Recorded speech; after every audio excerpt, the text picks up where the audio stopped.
Good morning, everybody. Thank you for being here, and welcome to the Dream Bigger kickoff. Before we start, I'd like to thank some of the people who have made this day possible, and I think we have a great place. We had a good breakfast, a little bit late, but we had a good breakfast. There's still many things for you at the break. So I want to thank first of all Bastien, because we have quatre chances possible thanks to him. We want to thank Laura and Marc-Antoine and Paul for bringing a lot of the content today as well. And of course we want to thank Steph, because probably nothing would be possible without her. So thank you very much. So I'm going to go through the agenda quite quickly, and then we'll welcome our first incredible guest today. So we're going to have a keynote in the morning for about an hour, then I'll go through the achievement of 2022. We'll have a look to the ambition and the dreams for 2023. We'll have a coffee break, and then we'll go on the go-to-market for every country. So every sales leader is going to present the go-to-market, so for Spain, for the UK, for the rest of the world, and for France. We will have a session focusing on a key win. So we're going to be talking about Verbaudet. We're going to try to understand what worked well, what we could have improved, and why did we win against Miracle. You'll have your spare time for lunch. In the afternoon, we'll have another speaker coming who is the CEO of SAP. We will present the new value proposition, shorter than the long version, but just to explain you what have changed from last year and why we've made those changes. I think it's important that everybody understand that. We will have a little game all together, trying to build some Lego from what I know. And then in the afternoon we'll also have a pre-sale update, a business consulting update, and a marketing update before we go on for some well-deserved drinks. All right. So our guest today is one of the most respected in business and marketing. He co-founded a company called Amertix, who was acquired by La Poste in 2017 for $27 million. So he's paying the breakfast. After that, he started another company called Excelsior, which is an IT company that is to date valued $25 million. He has invested in more than 50 startups around Europe. He's been awarded by BFM Business, the most businessman in France, in 2008. I've heard that he's created also a musical in Europe, very, very famous.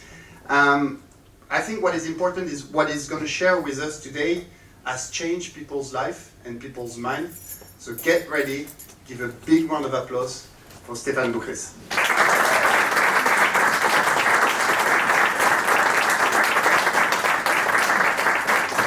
Thank you, everybody. How are you today? Good. Good. I didn't hear anything. How are you today? Good. Bordeaux is awake. That's wonderful. So, can you hear me? Yeah? Yeah. Okay. First of all, something which has nothing to do with the presentation. I arrived yesterday from Paris. It's the second time I'm in Bordeaux. And I was quite surprised by the people here, because they smile. And we forgot that in Paris. So people I met this morning, people I met yesterday, smile, say hi, say thank you, say sorry. And in Paris, we have forgotten long ago what it was. So I'm really happy to be there. I'm thrilled. I have some stuff to share with you today.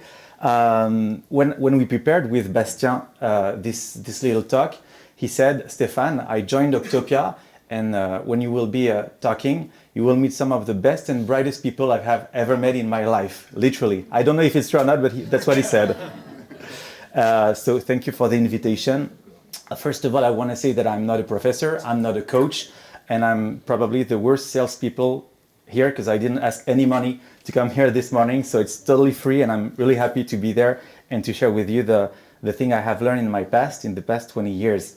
So Bastien told me, said, what can you share with the audience that could be impacting them, impacting Octopia for 2023?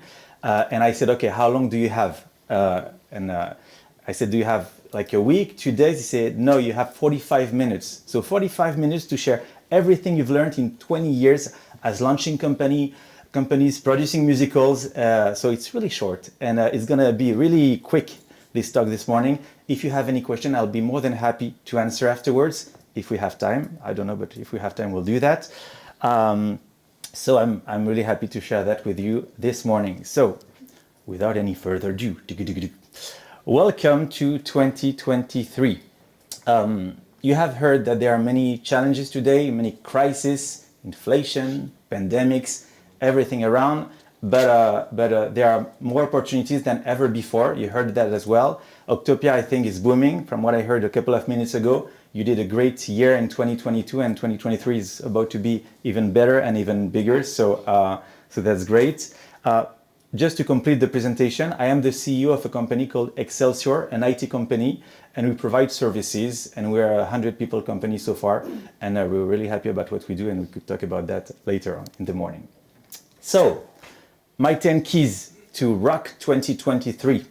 First one, dream big, and that's a great statement because I wasn't aware about the title of this day, and the title of today is Dream Bigger or something like this. Dream bigger. So dream big. I said dream big dreams. I don't know if that's correct in English. Dream big dreams. But I believe that's the most important statement we have to all remember this morning because it's all about ambition. It's all about being ambitious. When we hire people in my company, I always have 4 criteria. So I call that the SWAN method. SWAN. Smart people, hardworking people, ambitious people, and nice people. If you don't have nice people, it doesn't work. But we need ambition, and we need people to have like dreams and to be optimistic about the future, even in times of pandemic and a crisis as we live today. There's a saying by Abraham Maslow. Do you know the pyramid of Maslow? And he said, the story of the human race is the story of men and women selling themselves short because of lack of ambition. So we need to be definitely ambitious to make a difference. And I was reading a paper this morning. You heard about ChatGPT, right? ChatGPT, the AI technology. So it's a tsunami in technology, and it's really changing the whole game for all of us today. But there's one thing that the AI will never have.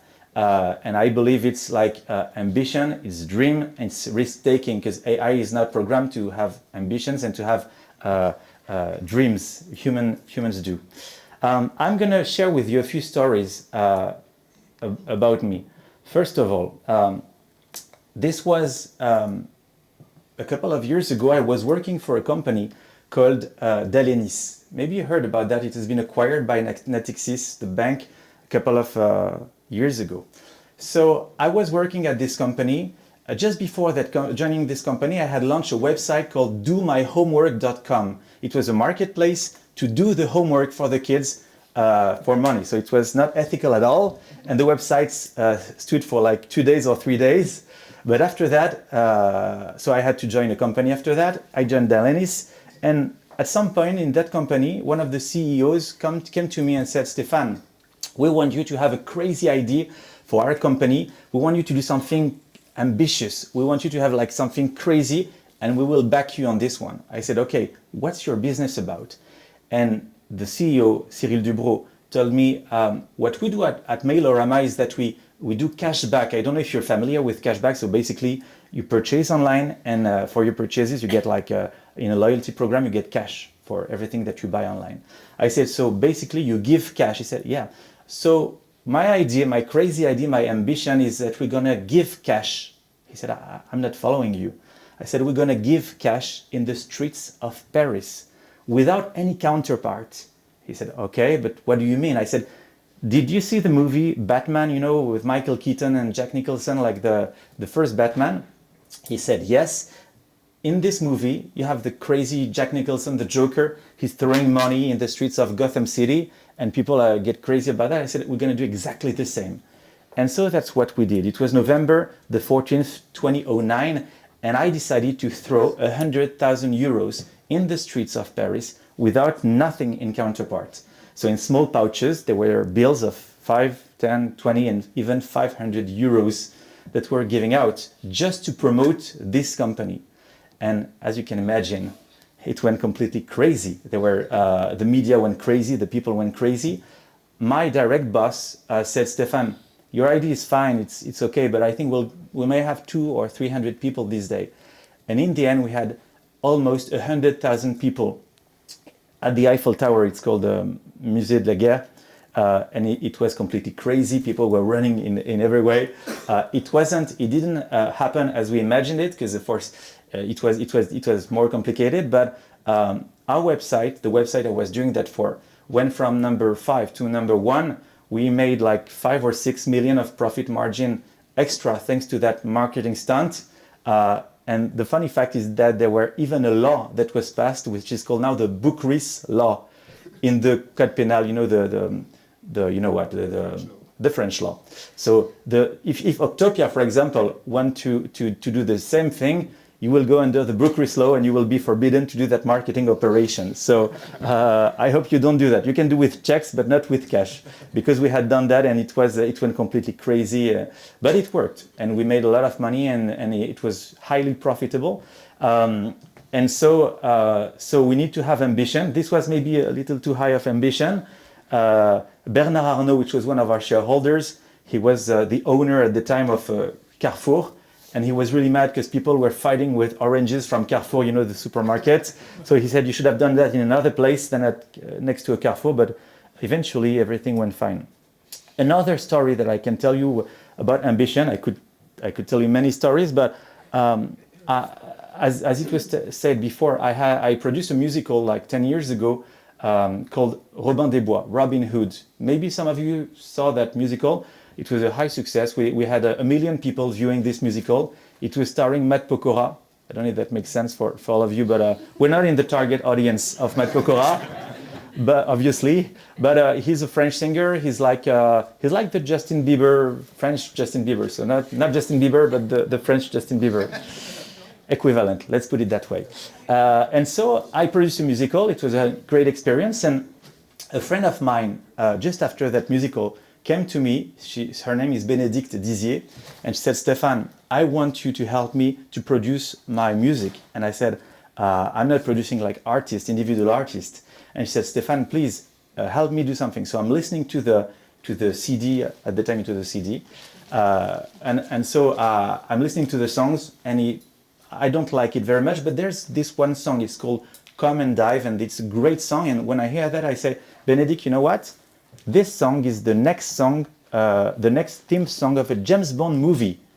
And she says, I'm not following you. What are you talking about? And I said, we should go and see like the MGM and Sony Pictures in London and tell them that this is supposed to be like the next song. It sounds like a James Bond movie. And she says, okay, let's go for it. So I went to London. I tried to have meetings with the MGM who own the rights for James Bond, the franchise. I talked to them, and as expected, nobody was receptive, and they said, you're nobody, basically. Nobody knows you. Nobody knows your artist, and this song, even if it's okay, it will never be the next James Bond theme song.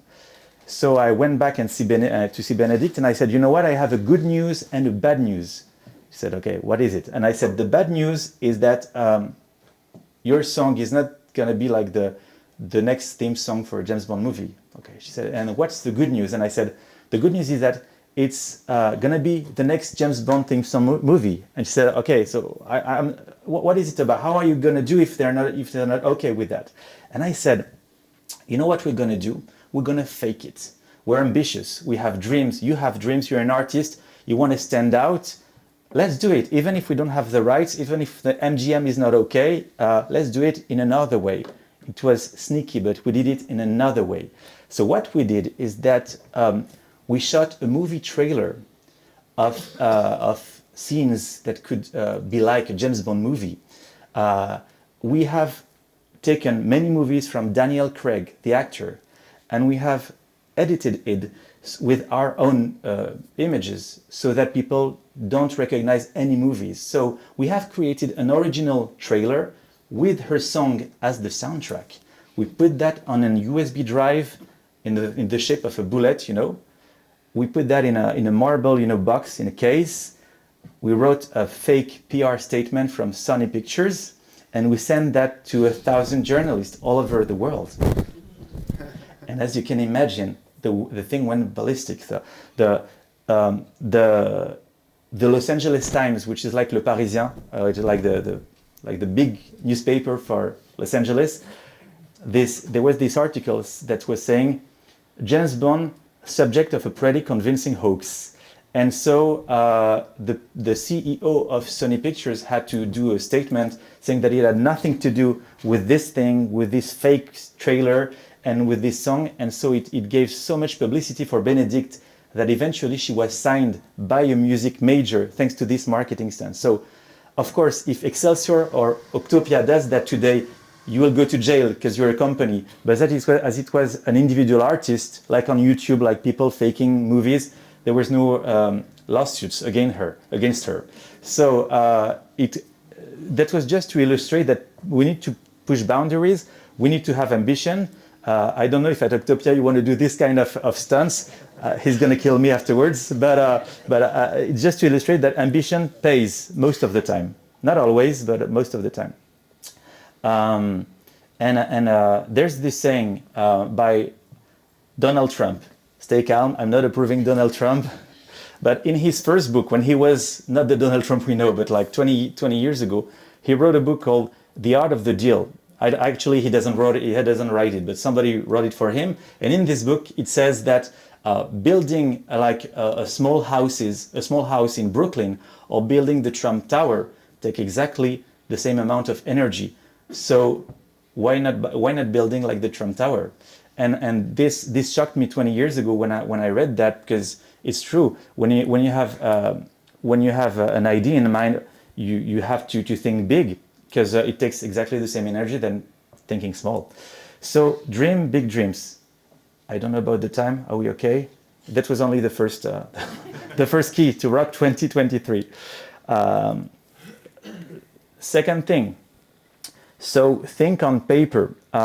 This saved my life, thinking on paper. I'm going to share with you something that helped me. It's been like 10 or 15 years. You know what they say, that dreams without goals, it's only like fueling, it will stay dreams, and it will only fuel frustration because it will never happen. So you need to have goals, and goals only exist in writing. And so I heard that a couple of years ago. So it's been more than 10 or 15. I know it looks dirty, but it's from my smartphone. I have started what is called a life plan. I don't know if some of you are holding a life plan right now or some equivalent. It's really life-changing. It's going to change your life. At the beginning of the year, so in January, for example, you just start a list. It's like the Santa Claus list, the wish list. You can put whatever you want inside in January, and then you follow track month after month. It could be professional, it could be personal, and something crazy happens. When you do that, you activate the law of attraction. I don't know if you heard about. It's called The Secret in the US. The law of attraction. Yes, you did that. Sorry? You did that. Yeah. Yes. Good. So did it work or not? Yes, it does. So it's crazy. It can sound like crazy, but when you do this kind of list at the end of the year, and at the beginning of the year, I put crazy ambitions like lose 20 pounds, do a marathon, make $2 million this year. And at the end of the year, like 90 to 95% of all goals are being attained. And believe me or not, but it worked like for more than 10 years for me so far. You can give it a try. It's free. I don't take anything. I don't have any rights on that. But it helped me a lot. And I'm a big believer of thinking on paper, because all of us have dreams, of course. But if it's not on paper, I know that it doesn't get realized. So that's one thing that helped me. A life plan is for short term. So life plan, basically, it's a 1 year thing. So it's not like a 10-year thing. It's not like doing a world tour with your family. It's like what are you about to do this year? So, and the most important thing is not like making the list, because it's really easy. You can do that in 10 seconds right now. Is to follow track of what you promised yourself in January. I always think, I'm not a good example, but if you put yourself on the scale every morning, you cannot gain weight. Because maybe you're going to gain weight for like a day, 2 days, 3 days, but at some point you're going to say, oh, come on, I took so much weight in the past few days. You're gonna correct yourself automatically, and it's exactly the same with the life plan. So if you want to buy a house, if you want to do anything, and you check regularly, you'll do 90 to 95% of success. And everybody with whom I shared that, it worked as well. So that's a good thing I can share, and I talk about that every time I can because it saved me. So the law of attraction. This is short term, and in the long term, there is, maybe I have a picture for that as well, the bucket list. Have you seen the movie? Who saw the movie? Okay, so the other half of the room, you have to see that movie. It's an amazing movie. I think it's on Netflix right now. It's called The Bucket List with still Jack Nicholson and Morgan Freeman. It's the story of two men at the end of their lives, one rich, one poor, and they have 1 year to live. And so they do a bucket list. So a list before you kick the bucket, and it's the things you want to do basically before you leave this world. So I don't want to sound grim, but I every morning I try to remember that we're not eternal, that we're here to do something, and the most important thing is to do what we're here for. So the bucket list is like the long version of the life plan. It's basically what you want to do in the long term, and this could be like something that will reach to in 5 years, in 10 years, in 20 years, but you have to keep that in mind so that you don't get yourself too far from the goal. So, how is my English? It's okay, or it sounds rusty, no? Okay. There was this saying in a Keanu Reeves movie, A Walk in the Clouds, and the guy say, I remember, it's not because I speak with an accent that I think with an accent. And it shocked me. A Walk in the Clouds, great movie. So bucket list, life plan, bucket list, it will change your life completely free of charge. Another thing, it's what we call the vision board. The vision board, did you hear that story about Jim Carrey? It was 1985. He was a loser. Jim Carrey was a loser. Professionally, he didn't do anything of his life. He didn't do any movie. He wanted to be a movie star. He was in Canada. He was working in a mill. He didn't have the life he wanted. So he started doing auditions, and he wrote a check to himself, to Jim Carrey, a $10 million check. He didn't have any money on his account, of course. And he said, a $10 million check for acting services rendered. And so he kept the check in his pocket, in his wallet, for years and years and years. In 1995, 10 years later after writing this check, he got a part in the movie Dumb and Dumber. I don't know if you see that movie with Jeff Daniels, Farrelly Brothers, classic. And so, do you know how much he was paid for this movie? $10 million, of course. It was not his first movie. He did The Mask before that, but he was not paid $10 million. But exactly 10 years after writing this check, the thing happened. I don't know if he had a life plan, but he had a check in his pocket. So what I tell to my employees at Excelsior, I make them write, their personal and professional goals on a Post-it, not a check. They put it in their pocket. I don't want to read it. And then I just ask them to read them once a week. It's the same thing as the life plan, so they don't get too far from their goals. This is Jim Carrey. I'm not Jim Carrey, but 10 years ago, I was living with my wife and first daughter in a small studio in Paris. It was a 60 square meters apartment. As you can imagine, it's already really expensive, especially in Paris. And my wife said, okay, so what's the plan? Are we gonna live all our lives in this apartment? And I asked her to go on Se Loger. Se Loger is like the real estate website, and to find her dream house. I said, okay, you know what? There's no limits, no boundaries. And 2 days later, she found the great house in Neuilly-sur-Seine, like fancy neighborhood, with a garden. We didn't have any garden, of course, with many rooms, and so forth and so on. And so I asked her to print out this house. We're out of time, or are we good? No, we're good. We're good. And so we printed the insert from the website. We put it on our fridge, and believe me or not, but 6 months later, we bought a house in Neuilly-sur-Seine with a garden, and the size of the apartment was like 3 times what we had before.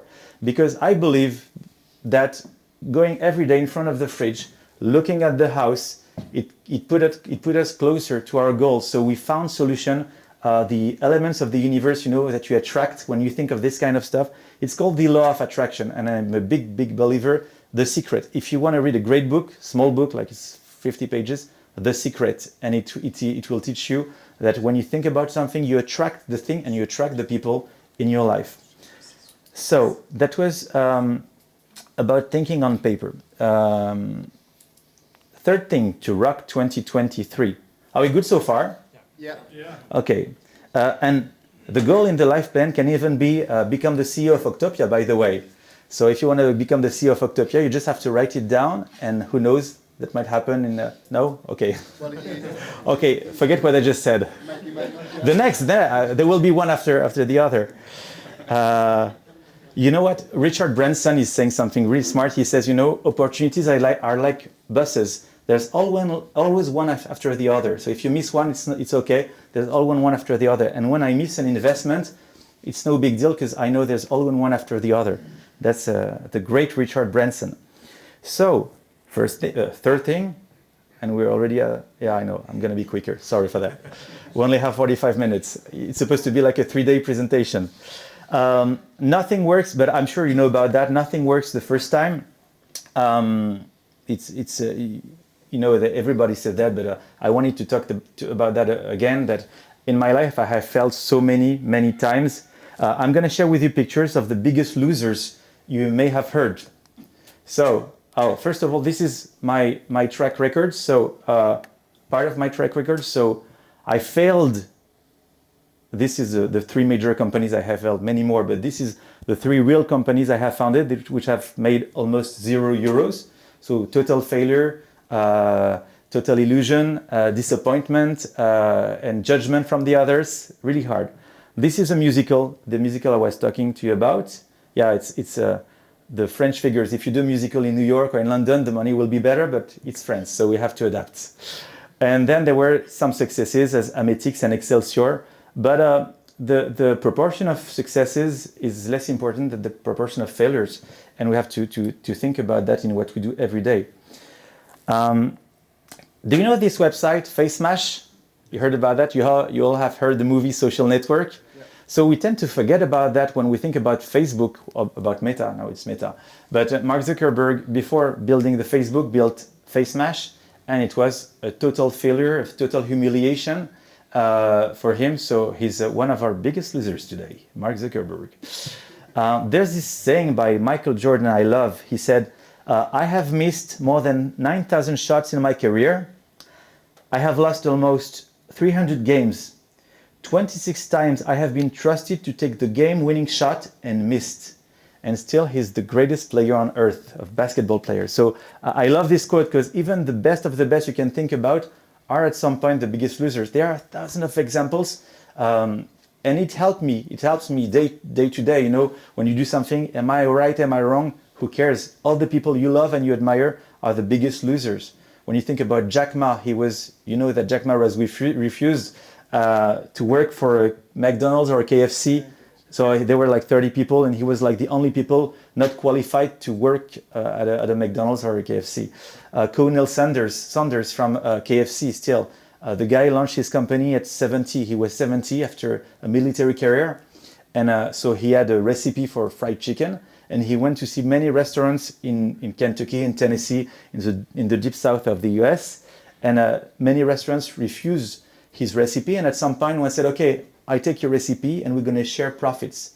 And then it went to become KFC as we know it today. So the biggest losers list. Do you know who that woman is? Oh, come on. You have read her books. You have watched her movies. The name of the woman? Not Harry Potter. J.K. Rowling. J.K. Rowling, she was rejected. Do you know how many times she was rejected by her publishers? Too much. Yeah. She was rejected 12 times. And after the 10th time, she considered suicide. She said, okay, I'm no good. She worked Harry Potter in a train. She believed in her project. She was ambitious. But so many people rejected her that at some point she considered suicide. She said, I'm no good. I'm no good writer. My life is to write books, but Nobody seems to be interested by it. So her life was about to end when a publisher accepted her book for a really small fee. So it was a bad negotiation at the time for her, but eventually she made it up. But so even J.K. Rowling, you know, Harry Potter, she was a loser. So just I was trying to illustrate that we need to take risks. We need to try, and we need to fail to try. As you know, have you been to Facebook in Menlo Park in California? You've been? Have you seen this poster at the main entrance? It says, "Fail harder." You've seen that? Fail harder. I love that quote because if you don't fail, you don't succeed. And of course, you have to fail to succeed. All of us have failed many times. It is said that a baby, you know, the baby when he tries to walk, when he's crawling, he makes like 1,000 attempts to walk before he can walk really. So he tries 1,000 times. So we have all tried like 1,000 times to walk before we walked, and we have failed 1,000 times. And if we go back even earlier, when we were like a little sperm, there were so many failures, and we have been chosen. So we need to stay optimistic at some point. The comparison is strange, but okay. I love this saying as well. It says, if you think the price of winning is high, you will. You have the end? No. Wait till you have the bill of regrets. And I love that. I love that. So that was about the biggest failures. You're all working for Octopia. You're all talking to customers. At Excelsior, when someone tells me that a customer is not receptive to our offers, I always ask how many times did you try to get in touch with him or her, and when it's less than 7, I say, okay, now go back, because it never works the first time, it never works the second time, it never works the third time, and the average renunciation rate is less than 1. Generally, people just try to even call once, and then they give up. So when my people say, I just tried to call or I called once, I say, okay, now you have to go back. It never works the first time, especially in sales. So in my personal statistic I have calculated, it's like 80% of failure in everything I have tried to launch. Companies, recruitments, it's not a good thing, but that's reality. So Ford, are we late or are we good? I'm a bit late. Late, okay.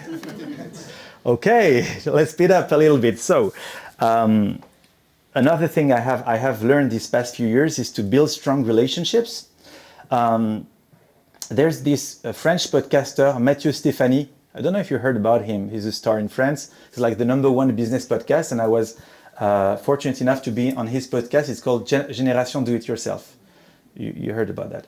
And he always starts his show by saying a quote that goes, you're the average of the 5 people you're surrounded with. Maybe you heard about that quote as well. So you're the average of the 5 people you're most often surrounded with. And when someone like a young entrepreneur comes to me, I always ask, who are his 5 closest connections? Because it often defines who is he or she going to be. So we need to build strong relationships. We need to have like close connections with people that elevate us. That's really, really important on a personal and on a professional level. You want to change seat or? I just told him I'm gonna stop seeing you. Sorry. I believe we have all, seeds of greatness in you, and when you look at, you can trade places. It's no big deal. So imagine the thing. I always think of us as seeds. If you think of a tree, before it was a tree, it was a seed, and a seed has all the genetics property of a tree. But whether you put it in a dark place or whether you put it in a sunny place with water, the destiny, the fate is not gonna be the same. Even if you have a sequoia seed, like a baobab seed, like a big tree seed, the place you put it will define his destiny, his fate. And I believe it's the same for us. So even if you have like the skills, the talent, everything, if you have the bad surrounding, it's like bad water, bad sun, you will never go anywhere. I know it hurts, and I know I have one of my good employees, best employees. I ask him to keep his friends, but to meet other people as well, and to redefine his connections if he wanted to move up in the company, because his friends were funny, were great, but were not like they were, refraining him from going up. So that doesn't mean like giving up all his actual connections, but it's good to have like mentors and people. There's this saying that goes, you cannot fly with the eagles if you keep scratching with turkeys. That from Brian Tracy, one of my mentors. So build strong relationships. Meet a lot of people in real life. I know that you're all here today, that's great. I have part of my team in teletravail, remote working from home. But business is in real life. I'm sorry to say that. I'm sure some of you want to stay home and work from home 5 days a week, but I'm persuaded that business happens in real life. And even if business can happen remotely, strong relationships are being developed in real life. Shaking hands, being here like we are today, smiling with people, laughing with people. Human connections are made to be in real life. So I'm a big believer in the metaverse. We have like 2 million euros last year in business in the metaverse. I think it's a great thing, but it's not all. And the metaverse, as I always say, it's better than Teams and Meet and everything, but it's worse than reality. We're humans, we're in 3D, we're here to connect with others, and this cannot happen totally remotely. So build strong relationships. Do you have a picture for this? I love this movie, The Circle of Trust. Meet the Fuckers with Robert De Niro. So meet a lot of people in real life. Get a mentor. I have mentors. I have been mentoring people as well. A mentor is a direction in your life, and it forces you to give accounts in your personal and professional life. So if you don't have a mentor yet, I advise you to do that. It changed my life, and it's always a big part of my life. There's this. No, I forget what I wanted to say. Never mind. Another story. Do you know this guy in the middle? Now he's older. It was 10 years ago. President Clinton. What I want to illustrate is that we need to be generous. At Excelsior in my company, when my employees go to see a customer, a partner, anyone, they never go empty hands. We always bring not a big gift, but a little gift, something that shows that it's not only business. We're here to build strong relationships, and we always bringing macaroons or viennoiserie or anything that shows that it's signal faible. It shows that we're giving something, and we're not just here to take, but the first step is giving to others before like asking for anything. And even if the deal is not going on, it's okay. We're here to build long-term relationships, and even if you have 10 meetings and you bring 10 times gifts and everything, it's okay. You're building long-term relationships.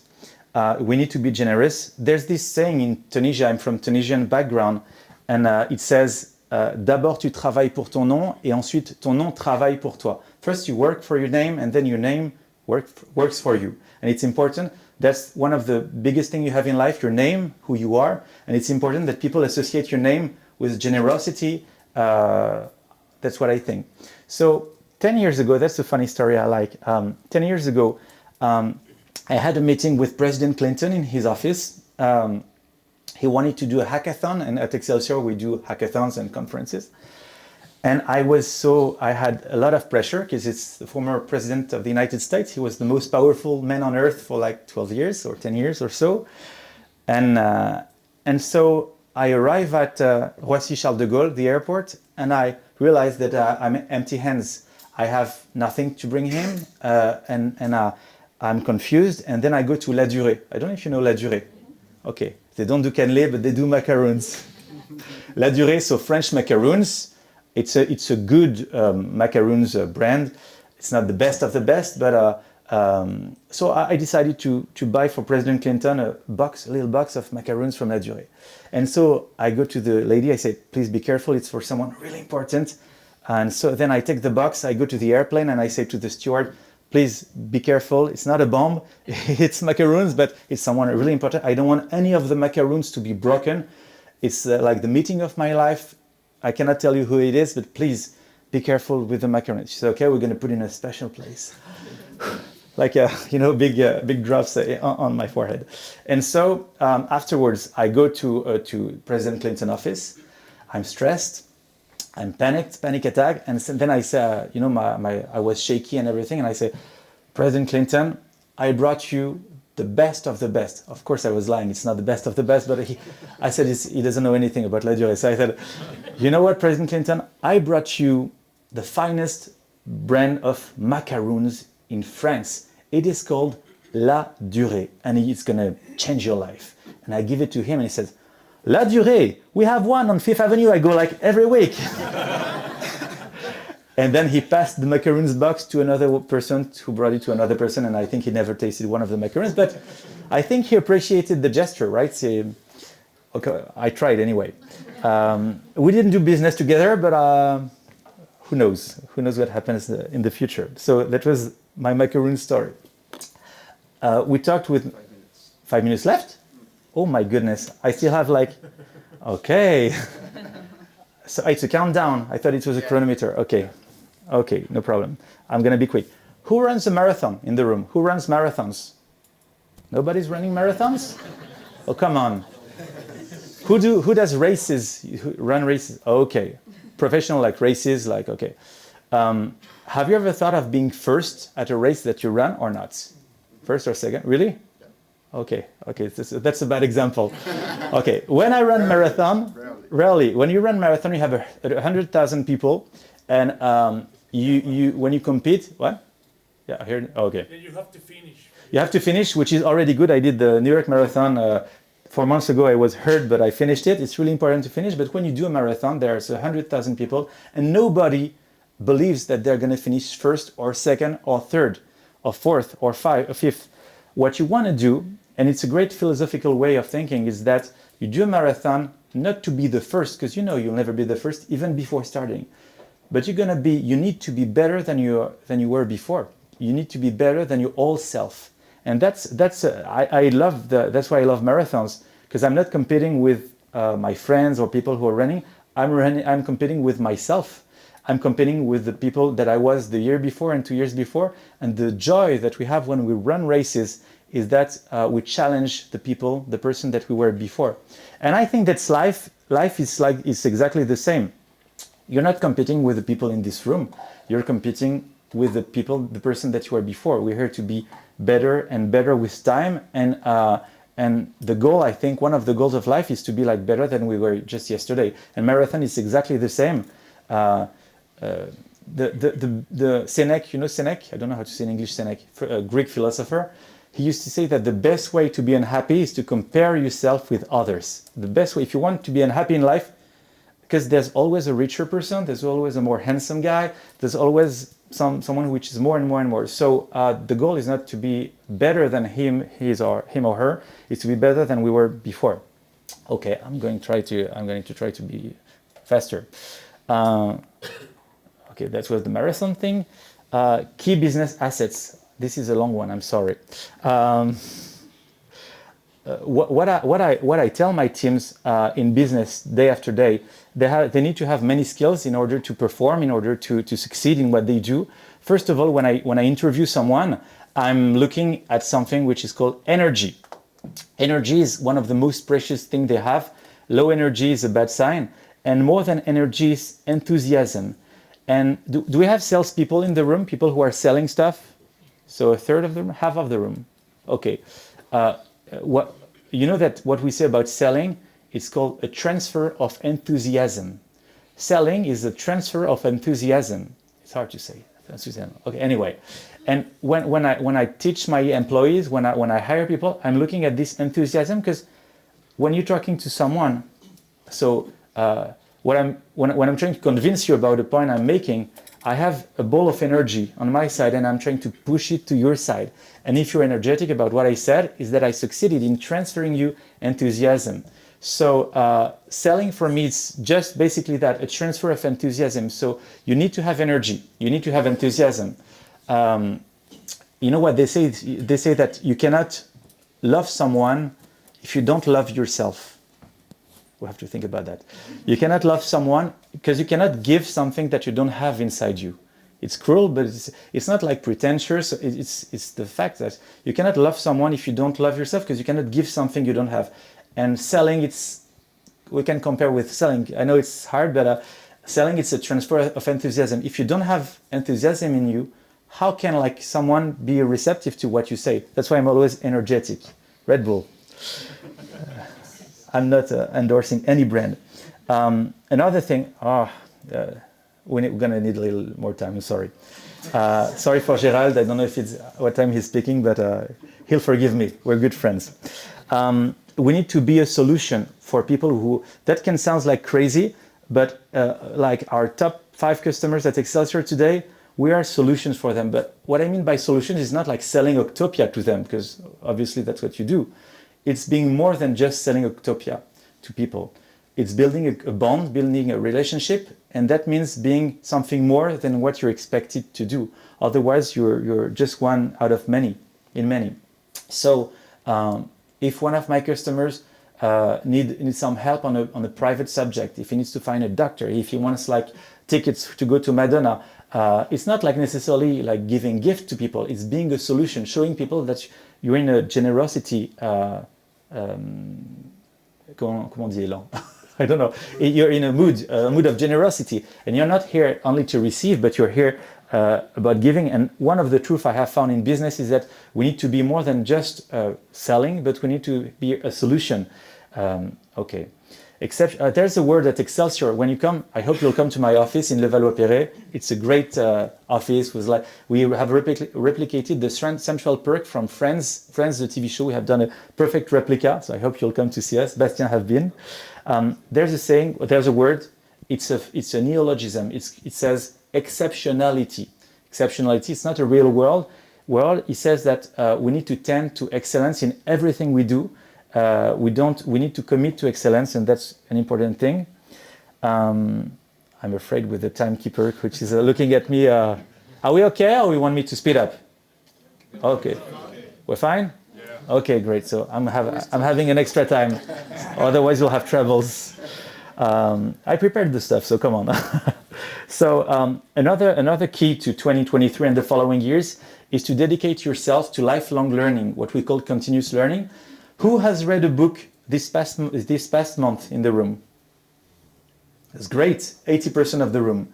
So you commit to lifelong learning, you commit to continuous learning, and it's important because half of what you know today will be irrelevant in 2 years. All the studies say everything that you know today, or half of it, will be completely irrelevant. You know what they say is that our children's jobs don't exist yet. That's crazy. And so we need to read, we need to learn, we need to go to conference, we need to listen to stuff in our cars, to skill up, to upskill ourselves. And when someone doubts this fact, in my teams, I said, okay, if you had to do surgery, would you go to a surgeon who has learned nothing in the past 20 years after graduating? And he said, of course, no. We want to be, want to be with a surgeon who's learning everything, the last techniques. Same for a lawyer. Do you want to be defended by a lawyer who has learned nothing for the past 20 years after graduating? Of course, no. We want to be with the people who do continuous learning in every discipline. Same for a pilot as well. And last point, I have many other stuff to tell, but the important thing is I was 2 days ago in the evening with a man called George Cohen. He's not a famous guy. He's not Bernard Arnault, but the guy, I think he's between like 5 and 10 billions of euros. He has built tremendous companies in the gas industry, in the tech industry. He's a low profile guy. He's now 70. He has like many businesses. And I said, okay, George, what's the secret for that? What's if you had one thing to tell me? And he said, Stéphane, do you want me to tell you? I said, yeah, I want to tell me the secret. And he said, work your ass off. Work your ass off. There's no other secrets. There's no shortcut. It can sound like bullshit, but it's the only truth for him, the only way, and there's no other way. So that's why I tell to my team. I know we're out of time. Sorry. I had a great story with President Macron, but I think we're going to stop it now. What do you think? No, you can go on with the other ones. With? You can go on with the other stories. Okay, good. Just quicker. Okay, quicker. Sorry for that. It's really hard. First time I do this kind of presentation, by the way. I'm not used to it at all. You know Woody Allen, the director, he says, in life, 90% of everything is showing up, like being here today. So if you want to be successful, 80 to 90% is showing up. And I have a great story about that saying by Woody Allen. 6 or 7 years ago, during the previous electoral campaign in France, I was attending dinners in Paris with Alain Juppé, with all the candidates, listening to what they have to say about being the next president. So I was invited in all these fancy dinners in Paris. And at some point I see that guy, Emmanuel Macron, who was the French Minister of Finance and Economy. And he says to us, you know what, I'm gonna quit my job and I'm gonna launch En Marche, the political party, and I'm gonna be the next president of France. And I turned to my neighbor, Eric Bismuth, the president of Montefiore Investment. I said, he hasn't got a shot. He'll never make it. He doesn't fit to the job. He will never be president of France. And the guy said, no, I think you're wrong. I think he can make it. He can be the next president. I said, okay, we'll see about that. And he said, what's your business about? I said, I have a business, an IT business called Amity. He said, come to my office tomorrow. And then the very next day I went to his office, and 48 hours later I had an LOE, a letter of intent to purchase my company for a large amount of money. What I want to state with that, what I want to say is that 90% of life is showing up. If I didn't attend this dinner, I would have never sold my company. So being there at the right place at the right time is sometimes the solution. And if you don't know where to go everywhere. Try to be in as many places as you can. So that's it. 7. I only have 3 left. I'll be quicker. Turn liabilities into assets. This is a story I have heard a month ago. You know Schwarzenegger? Maybe you heard his story. His story is just really interesting, and it illustrates the fact of turning liabilities into assets. Schwarzenegger, he was Mr. Olympia. He was born in Austria. He left Austria when he was 20 to go to the States and to try to have a career. So he was a bodybuilder with a strange body, all pumped up. And he tried to be an actor. And so he went to see the big directors at the time, and everybody was laughing at him because they said, you don't have the physical, the body to do that, because now we have Dustin Hoffman, we have Al Pacino. You know how they look, you don't look the same. So you have too many muscles. It's not good in this industry. So you'll never make it as a movie star, I'm sorry. Plus you have this terrible name, Schwarzenegger. Nobody will pronounce it. I cannot write it on a poster. And third, you have a terrible accent. You have a German accent, like German in the States. It's horrible.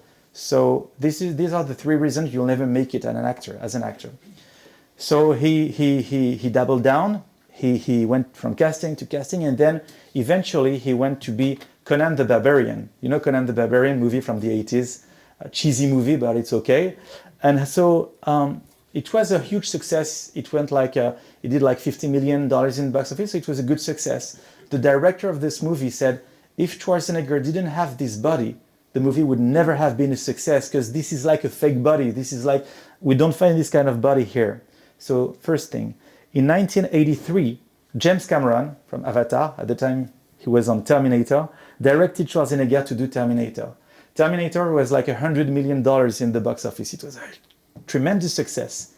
And when he was interviewed, James Cameron said, I'll be back is like the most famous line in all the entertainment business. It's been like 50 years. We didn't have a line like this. We couldn't have a punchline like this and a success like this if Schwarzenegger didn't have these crazy German accents, because he sounds like a robot. I'll be back. And so thanks to this body, thanks to this accent, the same reason people didn't want to open the doors for Schwarzenegger, it did give him success in the end. So he turned liabilities into assets, and I think it's a great source of inspiration. Only 2 left. Give back. This is part of my 10 Keys to Rock 2023, but this is like more general thing on life that I try to apply myself. Two things. One of my mentor and my former CEO, Jean-Baptiste Descroix-Vernier, who is now a priest, that is crazy, but it's like a CEO. He's a lawyer who turns into a CEO, who turned into a priest, really. And he's one of my mentor, and I'm really proud of it. He said, God is a shareholder of your life, and when it goes well for you, he claims for his dividends. And I love this statement. So even if you don't believe in God or another God or whoever you believe in, it's a great thinking. It says that he's around with you, he's a shareholder of Bastien's life, and when Bastien's life is going well, he claims for his dividends. And his dividends is like being charitable to others, being good to others, because life has been good toward you. So, and it helps. And the second thing is that it's to help friends in business. It's really hard when you have people around you who launch a business. Maybe, I don't know if you realize that, but when somebody is launching something like a shop or an internet company, the first 2 or 3 years, it's horrible. The pressure is terrible. One thing you can do to help them is like being their first customer, except if they're selling cars or anything, but if they're selling small stuff, and they will remember it all their lives, and it's a good thing to do. So when I have an entrepreneur, even if I don't invest in his company, I'm trying to be one of his first customers, because I know what it means to be like, to have a first customer, even if I'm not a big believer in his company. 9, only have 2 left, sorry. Why are you here? Except for listening to me. You know Mark Twain? Mark Twain, the author, he said something great. He said the 2 most important moments in someone's life is when he comes to Earth, and the second one is when he understands why he's here. And so that's a good question. I try to think about, like, every day of my life, every week of my life. Why are we here? And Jean-Paul Getty said that the 2 keys are finding what you want to do, what you're here for, and the second is finding a path to go there. It's really important. So the keys to success is first understanding what is success for you, which is not the same definition as your neighbor, because we all have a different definition, and that's good because we're not in competitions with others. So that's great. Identify your in France we call that zone de génie, genius zone, genius spot. I don't know how to say, but I try to identify when I meet people what they're really, really, really good at, and because they need to focus on that to achieve their goal. So are you here to change Octopia? Maybe. Are you here to become the next CEO? Maybe as well. Are you here to invent a tech as well? Maybe. Are you here just to be a good father, a good mother, a good daughter, a good son? I don't know, but we need to identify why we're here. This is the only way not to regret anything at the end of the adventure. So there will be an end of the adventure for all of us, but at this point, if we don't have to have regret, we need to identify earlier what we're here for. It's gonna be a struggle for me to translate, but there's, les Sufis, the Sufi, it's they have a lot of wisdom, and they say we're on earth to play a musical part, and there's nothing more tragical than to leave this world without having played our musical parts. I don't know if that makes sense, but okay. So we need to know what we're here for. So blue pill or red pill, you have to choose, but you have to know why we're here. And last but not least, act now.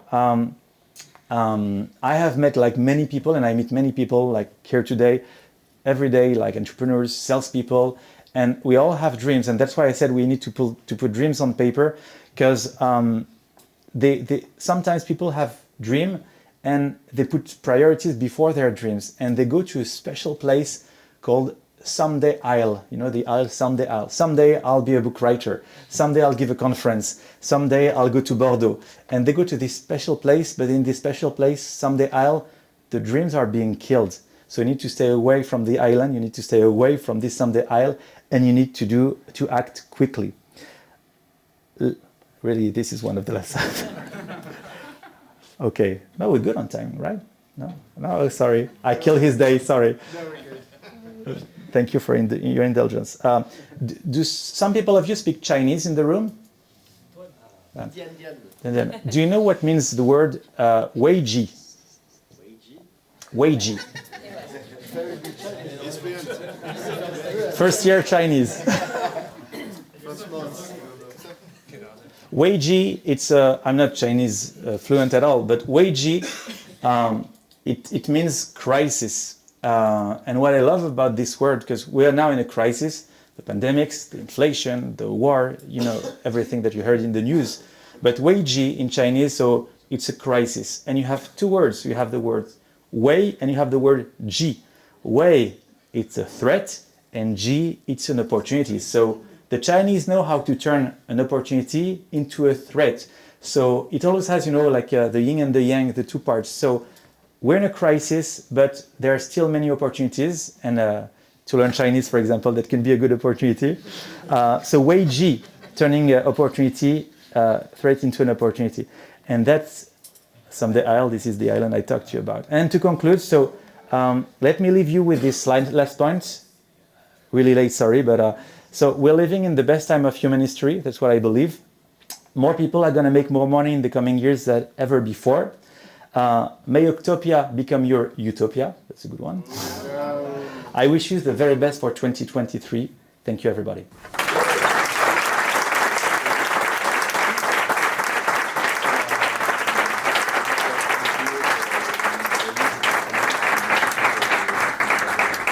On va dire un round of applause pour Stéphane.